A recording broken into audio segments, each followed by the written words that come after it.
Coach, congratulations. Definitely, this must be a massive. But how will you describe it? The whole competition and also the success your team has achieved. I think the competition was well organized.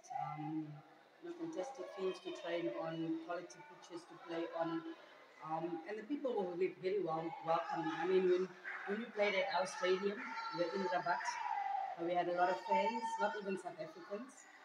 Even yesterday, the same fans that followed us, they followed us from there to come and watch us, and I had some South African fans as well. And when I looked at the Crackcard Stadium, it shows that Morocco has put a lot of investment in the women's football. And it wasn't by chance that they were in the final.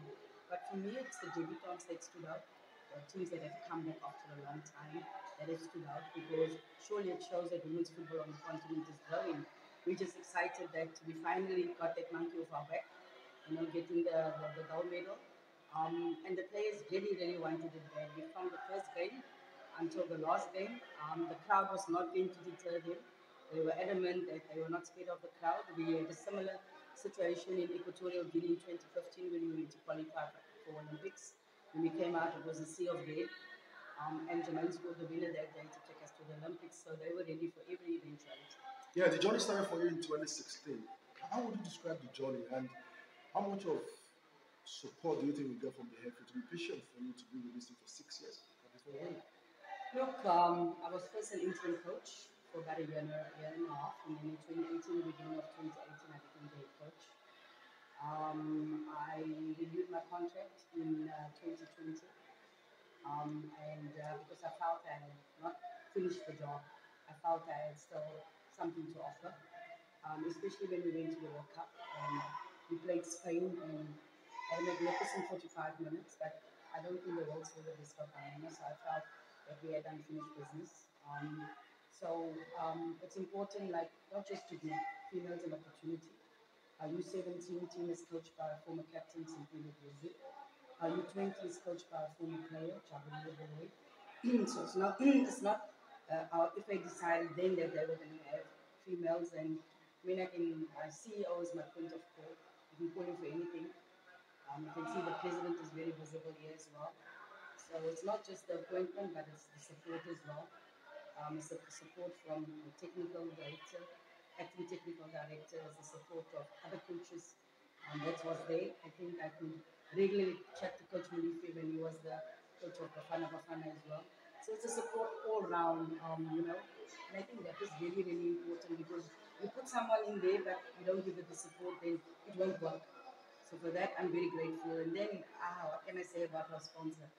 You know, two back-to-back Olympics, two back-to-back um, World Cups, two back-to-back finals of AFCON, and a couple of COSAFA Cups. I think they must be seniors. So, coach, I'm sorry. Were you under any pressure, to win this particular tournament, coming for this WAFCON? You're under pressure every time you step onto the field. The pressure is so much. When players come into the national team, they're already under pressure. But before we even started training, I called in the senior players and I asked them, what are your objectives? Jermaine was adamant, we want to win AFCON. I said, there's a small matter before that, qualifying for the World Cup. He says, no. When we win AFCON, we've already qualified for the World Cup. I said, okay, we have the same ambition. Let's stick together. Let's become one. Let's pull each other in. Let's hold each other accountable. Set the team culture. Bring the new ones in. Bring the young ones in. Grab them and let's do it together. And from the word go, we were united. But I think what helped us a lot, we had a mental coach. I'm not a mental coach. I tried to do that, but that was on the side where she took us as a whole group, but also just the players and also individual, smaller little groups. And I think that helped a lot, just to take the mind off the outside distractions. That helped a lot. And the ambition was obviously to go one better. And you cannot win the final if you're not in the final. So started with the first game. We knew the start of the tournament was going to be key. It became bigger because we were playing Nigeria. And I thought we started really well. And I think that set the tone for us. We hadn't had any friendlies, so we needed to manage the players throughout the tournament. We rotated the players. We also had Tammy getting injured. And I think it put a little bit of a somber mood, but she was so professional and said, look, I'm injured, it happens to the best of us. We still have an objective. And And I saw the videos last night of Timmy down dancing on one foot. You can see the unitedness of the team, and I think that's what carried us through. So being under pressure to win every game, it's always there. Being under pressure when you come into the national team, it's always there. So the pressure doesn't change. Coach, as a female coach, what would you say was the most challenging moment, looking at the fact that you are a female coach? What was the most challenging moment? I wasn't the head coach yet. We had gone to Kosafa. It was the first tournament that, besides, doing the AFCON in 2016, we were 3-0 down to Zambia with, on the 75th minute, and 9 minutes later it was 3-0. And I think that was the turnaround for us. That to me was very challenging. I think during the COVID time, not even on the football field, I think that was rather challenging because we couldn't tell players when we were going to go back to the field. We sent out training programs just to keep them active, and the questions was asked, when are we going to play? Why am I doing this? And I said, we've got to be ready, we've got to stay ready. And we tried to divide the group into three because we had over 40 odd core players. I took a group, assistant coach, Tina took a group, and at the time, Shalini Basin, who's another head coach of South Sudan, took a group of players just to give that, that personal interaction. We used to have like a Zoom once or twice a week when people's hairstyles change, and it was really welcoming. I think that brought us closer together, and I think that was very challenging because people lost jobs, people lost family members, and that was really key. We lost our kit manager, who's been with us for 11 years.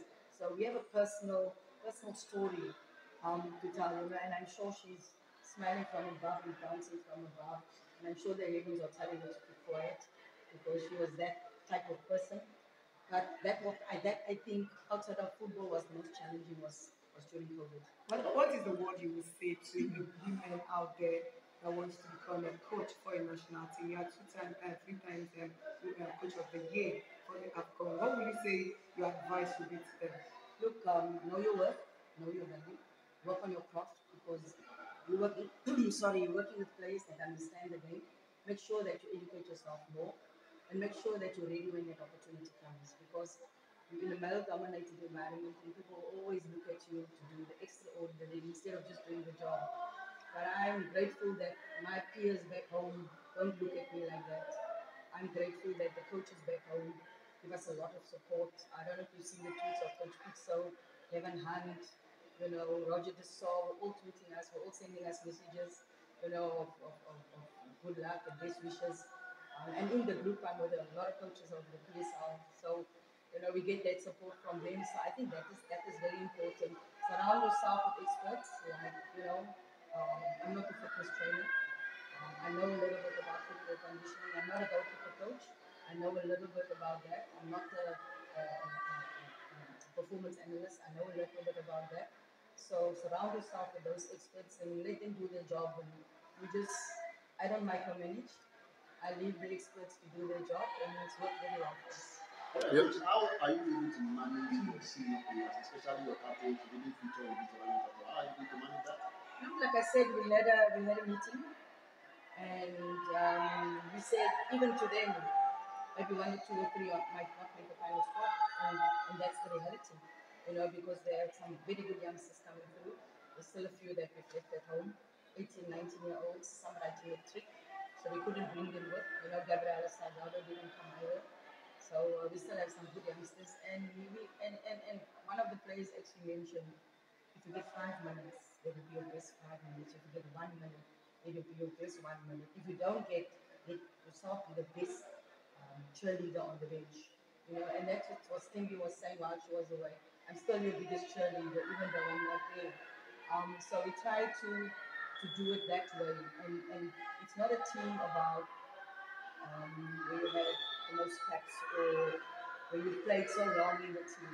It's all about the team first, and everything else will follow. And I think we've made that clear from the word go. We've also changed in not having one captain.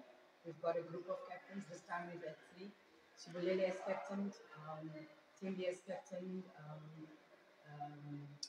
Mamelo as captain. This time around, Dile as captain as well, along with Janine and Rafira Jani, because we want to build more leaders as well. it's important that we have a group of leaders so everyone steps up, especially the players that play abroad. If you don't have a captain already ready, then you've got to not create, but put someone in that position so they already have the experience of that. So we've worked on that, and I always say, the best person will play, or the best person that we think will play, because it's about the team first. All right, for you, I know definitely coming to this competition, you definitely will be under pressure. But same time, uh, what was it like? You taking those hard decisions, dropping some of your top players, top stars in the team, and ensuring that yes, because you want to win this. Look, like I said, the players all said they want to come here and win it. They were not worried about qualifying for the World Cup because they said when we win it, we qualify for the World Cup. And like I said, we had a meeting with the senior players, and we said to them, one or two or three of you might not make it. And that's the reality. And nobody questioned us. We said we have to be united, we have to be together, and we have to make sure that it's one goal, not different goals. And players stood up and said we have a lot of experience here for the youngsters. Players stood up and said if you get 1 minute, let it be your best 1 minute. If you get five, if you don't play and you're on the bench, become the biggest cheerleader. And that was from the word go. I had a meeting with some senior players on their own and said, look, it's about the team first and about the individual second. Because we're here for a common goal and a common purpose. And you might not get game time, and that's the reality. Yeah, you joined the Legends group now, becoming the third women's coach who were also a former footballer to win this trophy after Ichiro Kiri and also uh, Florence Amagwem. These are also your friends. So, what was the feeling like? What was the feeling achieving this feat, becoming the third women's coach as a former footballer, winning as a former footballer, and also I as a think coach? being given the opportunity and grabbing it with both hands, surrounding yourself with experts, and making sure that you really work hard, that you really work behind the scenes, because it's not just about stepping on the field. It's a lot of things. When the players are resting, we are busy working. We have to make sure that we're on top of a game. We have to make sure that we get the tactics right.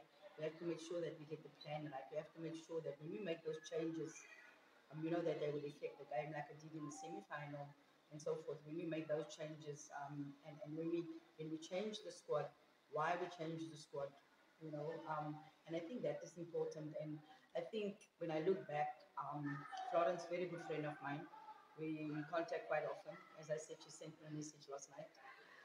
They set the trend, winning it as a player and as a coach, and I was gobsmacked when she didn't continue. Really sad and disappointed because I thought having the team such a short time, she did really well with the team. But neither here nor there, if we get given the opportunity, if we get the support as former players, and if we get given the time, you know, then I think we can do well.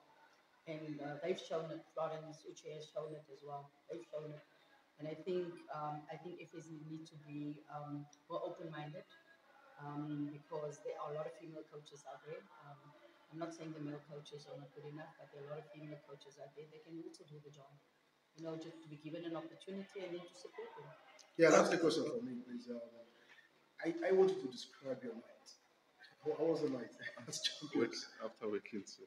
Me, I got back first at about 20 to 2 because there was so much happening in what they call it, the mix zone. So much happening there, and eventually I had to wait for the two players that had been called out for doping, so that's why I got back so late. And then when I got here, we were just sitting here, and I said, aren't you going to sleep? And they said no, and I sat with him, and we just sat there. Sat there with my medal on my chest like this, and at 6 o'clock I went to my room and I was lying on my bed, didn't get changed with my medal on my chest, and trying to answer all my WhatsApps, and I still haven't. I have two telephones, so trying to answer all the WhatsApps and people calling, etc. So it's been a hectic night, but it's been all worthwhile. Lastly, coach, are you saying South Africa are going for the World Cup? Look, we'd like to get out of the group stages first. I think, by having gone there, having seen what it's about, you want to go back and do better. And that is what it was so important for us to go back to the World Cup. The planning now goes ahead. We have a year instead of 6 months like happened the last time. We have a couple of players coming back from injury as well. So it's really going to be tough already to select the squad. But we want to make sure that we go back and do better than what we did the last time. Thank All you right, very thank much. you.